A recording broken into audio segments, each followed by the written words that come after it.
Huh. Okay. Hello.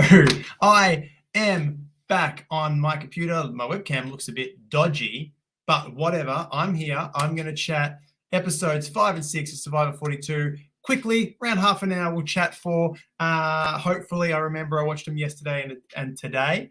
So hopefully for me, they are fresh in my mind. But for those of you who are regular, my one or two regulars know too well that my memory is like a sieve and I forget everything. So let's discuss. Look, right off the bat, I don't have my bath. I got nothing. It's all over the shop. I got to get it in. I got to try and do this. I'm so far behind schedule. Firstly, surgery recovery is good. I've got some energy back. I'm not this pathetic potato on the couch anymore trying to do a stream. I've had a bit of rest. I've had a bit of recovery. Still got a long way to go, but I have some energy to do some stuff, which is awesome. So we're going to chat a little bit about the past couple episodes. I did want to share a couple of screens, but they're not working. So whatever. I usually do it on my laptop. So and with the camera and whatnot. So we're just playing it by ear because we've only got half an hour. Let's get into it. So far, I just want to say right now, I had my doubts. You know, I came from season 41 not liking season 41 at all.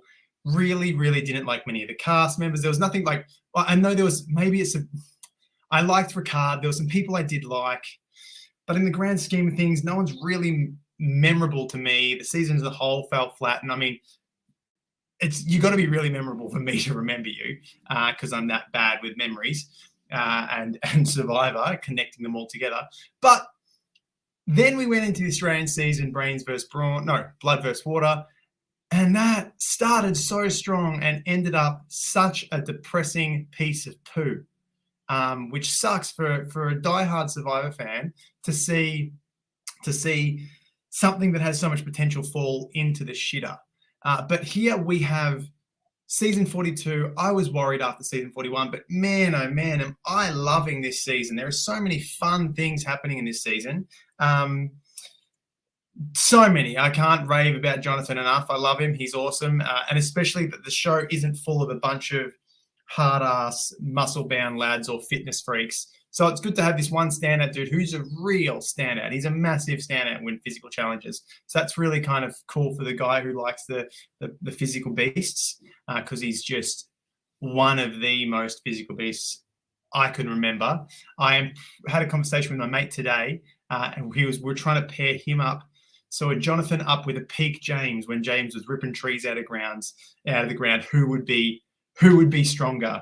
They're pretty much on par, I'd say, but it's hard to tell. Like James was lifting all the people across in that challenge way back in either China or Micronesia, probably Micronesia, as I know I've seen that recently in the grand scheme of things. The last 3 years I rewatched Micronesia or parts of Micronesia. I don't think I finished it, but I was starting to, and I haven't rewatched China yet. So great. Love this guy. Love Jonathan. He's awesome. Much of a muchness. He continues on helping that team win immunities, and we start to. What we get is the carry on from episode 4. This is going to be a quick recap of episode 5 because it was a week ago now. We get that carry on from the fallout with. I think it's Chantal. Let me have a quick squiz because I can see him. We have, Chanel and Daniel are our ones that we are looking at now. And that fallout continues on. And in the end, in the grand scheme of things, we see that Daniel hasn't got the chops to outwit Chanel in, it was a really weird situation. It comes down to Lydia and Mike deciding, and Mike obviously gets to have his vote back because all idols have now been found. As we've got, who has it on this one? We've got Mike over there who has it. Marianne has it, and who was the other girl? Does Drea have it? Yeah, Drea has the other one. So with Drea starts it off. No. Marianne starts it off with her rabbit analogy. For the past 3 weeks, she's done the same rabbit analogy that she has to say. And that's fine. I'm happy with that. She tries to make it work. I know, and she, in the grand scheme of things, for this weird element of the game, she does make it work, I guess. But with that, that means Drea can go and say, she says her thing, which leaves Mike, who is saying, I'm not going to say anything. I'm not going to say my phrase, but he does say it, takes the opportunity, gets his vote back, which does prove to be pretty crucial to get his vote back, because now we have Chanel and Daniel going for each other. Hey, Lydia and Mike are the deciding votes. So they want to stack it on Daniel and throw one at Chanel on the off chance that shot in the dark gets played.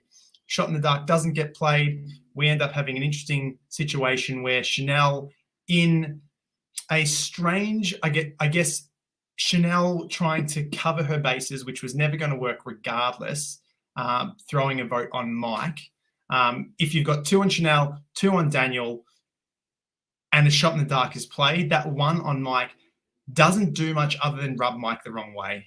We know Mike, if you're watching regularly, Mike is Mike is a true, genuine guy who wants to be a true, genuine guy. The strategical elements of his gameplay aren't really there. He's a man of his word, and you can trust Mike. Pretty much at the moment, it looks like you can trust him, and because he will, if you don't do wrong by him, he'll probably vote himself out so you can win. That's the kind of guy Mike is seeming to be.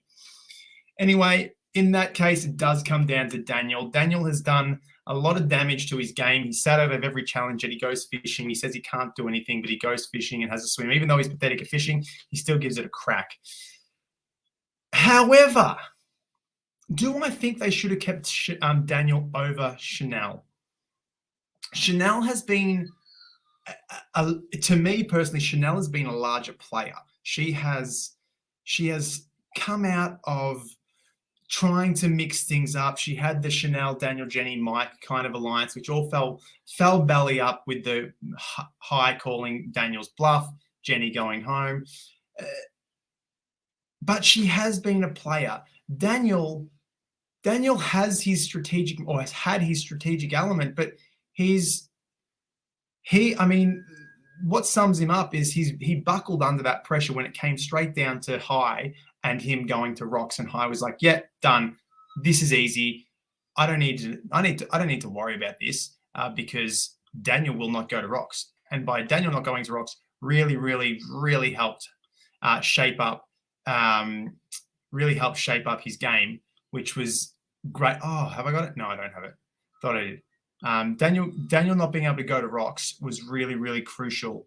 It was a crucial element to show why you'd probably want to keep Daniel. Daniel is afraid. He's not a great player because he plays in fear. He also wants to be on your side.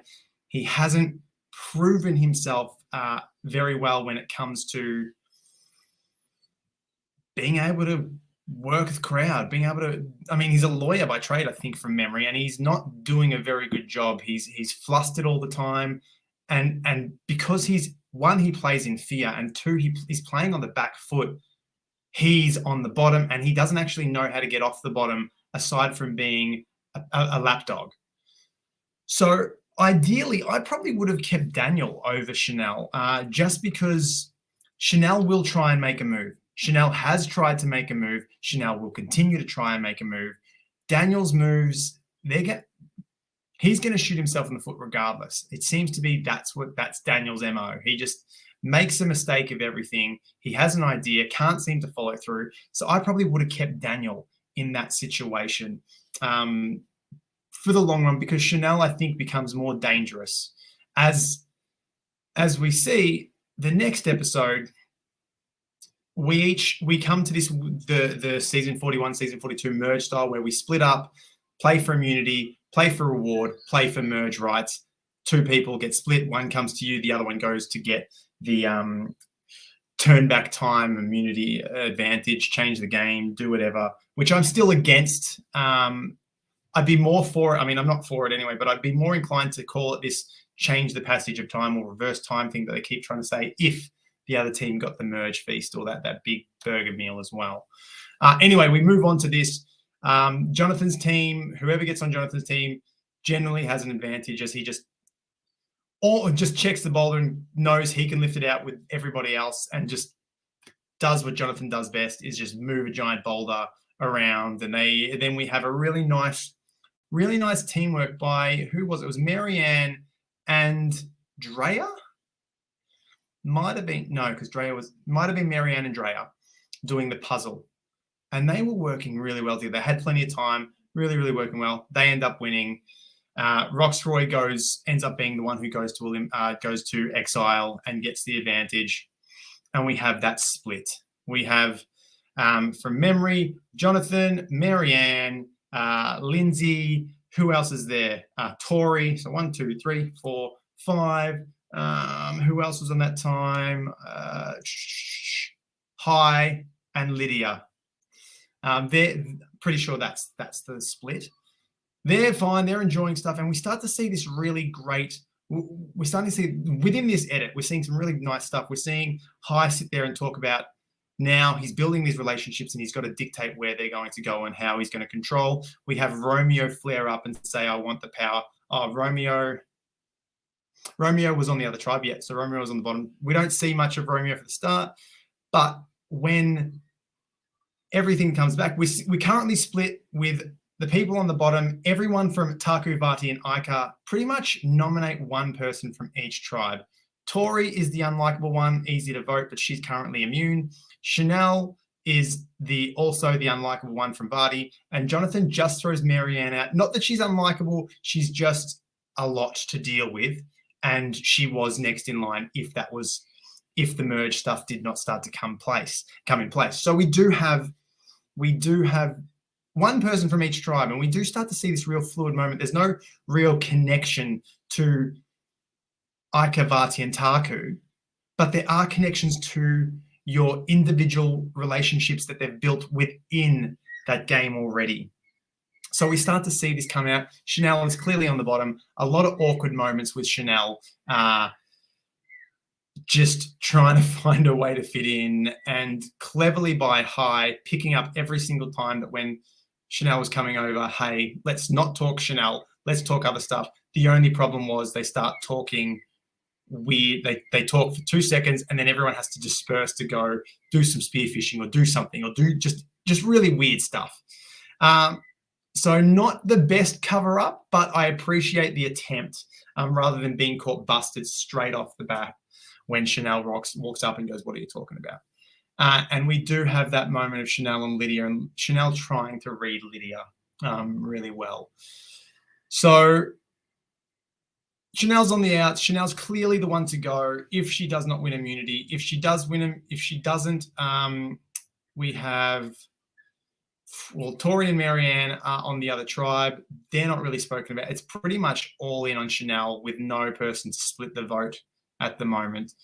So that's where we sit. Roxroy comes back. He's he's changed the time, and now everyone else is back up for grabs. Changes things up. We knew Chanel was going to go home, but now it looks like it's going to be Tori. However, Tori wins immunity. Does very well on that challenge, the old balancing board and piece of rope and spelling out immunity. Tori wins. She's off the vote. Tori also does very badly here when Roxroy comes back. This highlights Tori's very poor gameplay. She needs to know everything. She needs to be in control. She's just doing a lot of mistakes here. But I think she will survive a little bit. I mean, that's someone you want to take to the end, I guess. She doesn't seem likable. She hasn't built a lot of connections. She's had her and Roxroy have had this really bad relationship this whole time, and it's highlighted again, especially unbeknownst to Tori. Everyone's talking about how awesome Roxroy is as a dude. He's just a downright good dude, and you want to hang out with him, and he's nice, and he's going to look after the tribe, and he's team first mentality. And Tori comes out and has a bit of a sour reaction to having to compete. And then she competes, she wins, says, "I love you" again. Tori, very much this moment, if she didn't win, gone. Done and dusted, very easy. Everyone's saying she's digging her own hole. But we're left in a really, really interesting position here where Jonathan, who is the Goliath of the team or of the season, known as the Goliath, everyone talks about how amazing. Jeff talks about how amazing Jonathan is doing. is immune. No, is not immune now. He's up for elimination. It's between him, Lindsay, Marianne, no longer Tori, Hai, Lydia, and that might have been it. I think if I've got my numbers right, it might have been Drea as well. Can't remember. But with that flip, we get the rise of Romeo. Romeo comes and has like, now I'm not going to tribal with my neck on the chopping block. I'm not going to be one of the 5. It's going to be everybody else. I now can have some power, which is, to me, an interesting decision because, or an interesting way to approach the game. He was going to sit back and do nothing. And not that, like, Omar became safe, but Omar really, really highlighted how amazing you can play this game. Omar doesn't have a vote. And Omar single-handedly changes where the vote goes. He hears Jonathan's name. Everyone wants to go Jonathan because it seems to be the easy thing. However, Jonathan's he's a great shield. And 2, the chances of Jonathan actually winning, to me, are, like, I think he could go far. But like I keep saying, a physical player doesn't really win these games unless they come with other elements. I don't think, not that he's not strategic, I just don't think it's a very, like, he seems to be lovely and seems to be social. I just don't think that strategy element is going to get him very far, and he will get outplayed pretty easily. But you'd probably take him pretty far for a shield. I don't think a big dude like that come to individual immunities. For the most part, individual immunities don't favor that body type. Tribe individual, like tribe immunities, that stuff pre-merge favors that sort of player. I hope I'm wrong because I really do like Jonathan a lot. But he's vulnerable. Romeo wants to get him out. I'm now in control. I don't have to worry because I have immunity from this tribal. No one can vote any of us. I'm now back in the driver's seat. Let's get Jonathan. Not a great play. Everyone's on board because it does, in essence, make sense. It makes sense to get Jonathan because he's the big physical threat. The standard, to be honest, bullshit play, because we always, like, if you are a Survivor lover, the amount of times a purely physical threat wins is minimal. I mean, you could argue Dave the Golden God, but I really think he was a strategic mastermind as well as a powerful player. And you could say Tony, but Tony was a great strategic. Tony changed the game as well. Tony is one of the game changers. Tony came in, played hard, played aggressive, and didn't rely on one element, his strength. Where someone like an Aussie or a Joe, who've only relied on their physical capabilities, have always fallen short. So this idea that we need to go for that is I always think, a big mistake. But Romeo comes at that. Everyone seems to be on board because, unfortunately, it goes down to the Sandra mentality. As long as it isn't me, I don't want to lose Jonathan. And a couple of people don't want to lose Jonathan, but as long as it's not me. And Omar is brilliant for someone who does not have a vote, who literally goes, well, look, I can't really vote. I can't do anything. So it's up to you guys. I'm a passenger here. I can't contribute. So if you want to get rid of Jonathan, you got to get rid of Jonathan. Walking away going, Jonathan's one of my biggest allies. I really like Jonathan. I want to work with Jonathan. He starts to see what he can find. And he finds Lydia has some hesitation. And it's only a minute element of hesitation. It's like, yeah, I'm leaning towards Omar. I'm leaning towards voting Jonathan out. But I could vote Marianne. Well, not Marianne. Who was it? Drea, or whoever it was. I think it might have been Drea, because Chanel is now free. It's like, I'm leaning towards Jonathan, but hey, Drea could be a good option as well. She's got, or Marianne has some immunities. She could be a good option as well. And that is all Omar needs. Omar needs that one little snippet and goes, cool, I'm going to take someone's slight hesitation, the smallest amount of hesitation, and I'm going to twist that, and I'm going to turn that, and I'm going to mold it into a whole storyline that she's actually coming after the 8. She doesn't think now's the right time for Jonathan. She thinks we could potentially make a move. She's untrustworthy. We got to get rid of her. Everyone's on board. Sounds great. We can't have someone who's working behind our backs. Beautiful. Then the tricky part. The tricky part is Hai, Hai went to rocks for Lydia. Lydia and Hai, that's it. They're 1 and 2. And the tricky thing was for Omar to convince Hai. He puts the pitch out there. He puts the pitch out there to Hai and Mike. They are both tight. It's those 3. Mike says what Mike will always say, hey, Hai, whatever you want, I'll do what you want. Hai takes it on board. Hai says, great, thanks, Omar, but no thanks. This is not how it's going to happen. No way. I'm not getting rid of Hai. Also, I'm not getting rid of Lydia. That would be stupid. She's important to me. I got to flip it. Now, Jonathan's name gets pulled off. It was between Lydia and Marianne. So now I need to get it more onto Marianne because Marianne does have the immunity. She does have the other vote. All the while, Romeo's plan to get rid of Jonathan is now gone. I think he ends up getting 2 votes. I don't know the actual. I should have checked the votes as I was. Sorry, I watched this as I was getting ready for work this morning, so I didn't see the end votes. I don't have it up anymore, so it doesn't really matter. But Romeo may be probably like a Tory to vote for Jonathan because Tory's on the out. I'd assume Tory's on the outs. That plan's down and done. So Romeo's big old I have power, that ridiculous moment that all of a sudden, if I'm safe, I can play the game. Sure, Omar is safe, but Omar had no power. Omar has 0 power other than the fact that he cannot be voted for. And he single-handedly weaved a stroke of magic through this whole episode. Love it. I love what he does. I love the fact that one little moment of hesitation becomes a snowball effect and puts doubt in everyone to work with Lydia, except for Hai and Mike. And Hai and Mike stay with Lydia. Unfortunately, and Romeo and whoever stay with Jonathan. Everyone else stacks up. Oh, a couple want Hai and Mike go for Marianne, sorry. Everyone else stacks up on Lydia and Lydia goes home. Again, we do get a lot of Hai saying, I want to be in control, I want to be in control. We never get that from Omar. We never get that.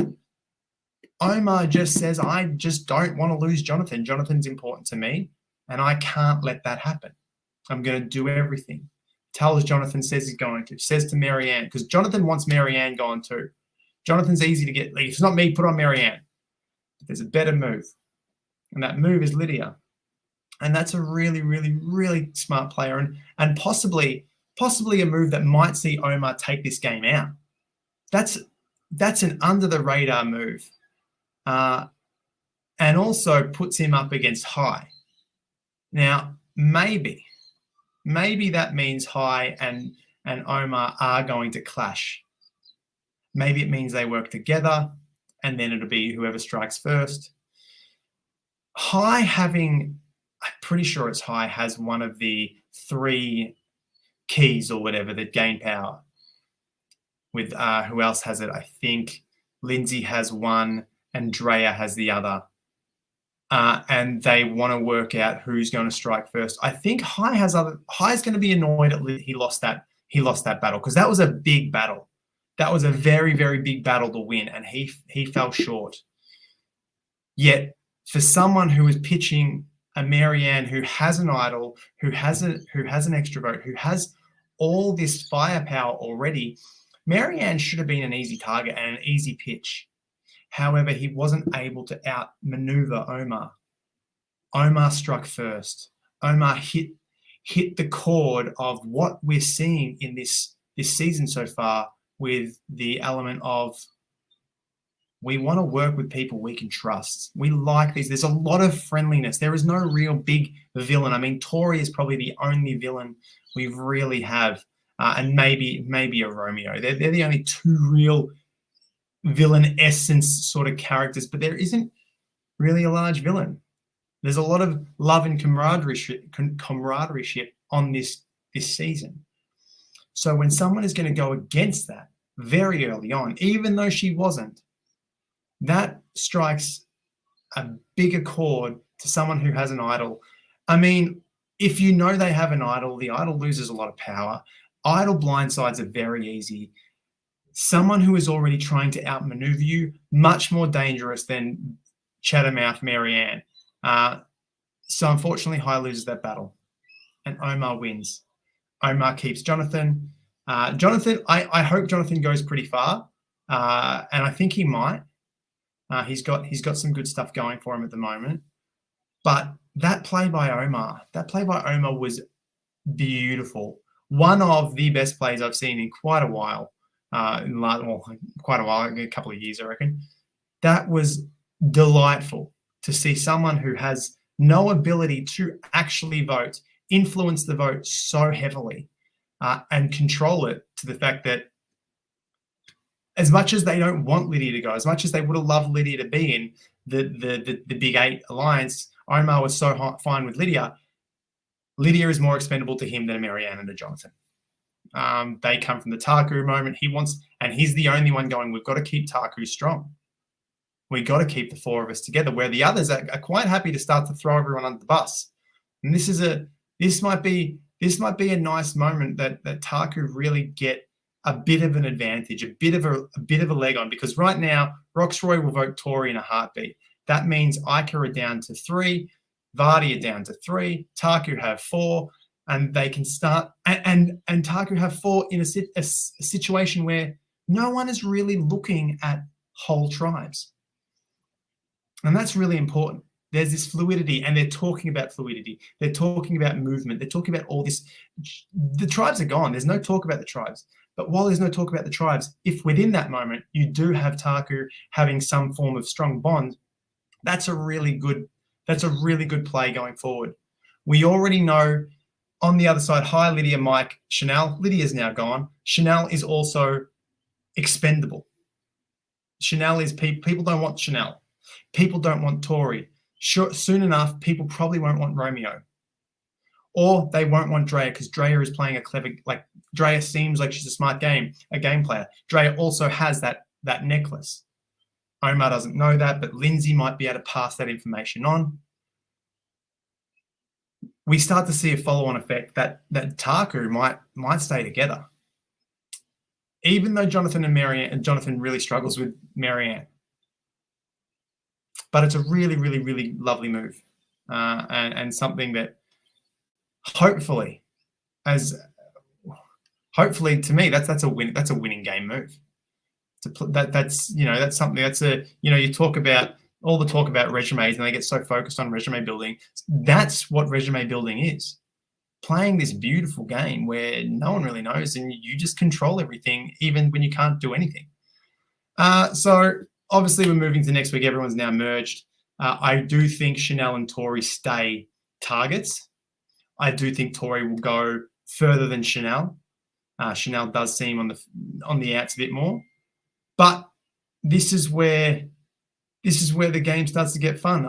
We've got a really great cast. We're going into the individual immunities. Mike's a lovely person. I love Jonathan. Marianne has her fans. Big people love. That big personality of hers. Love Hai's strategic mind. Love Omar's strategic mind. Roxroy's starting to grow on me. I really appreciate Roxroy over it. So I didn't like Roxroy at the start, but he's starting to grow on me. I really liked him away for those on Exile. Really liked his approach.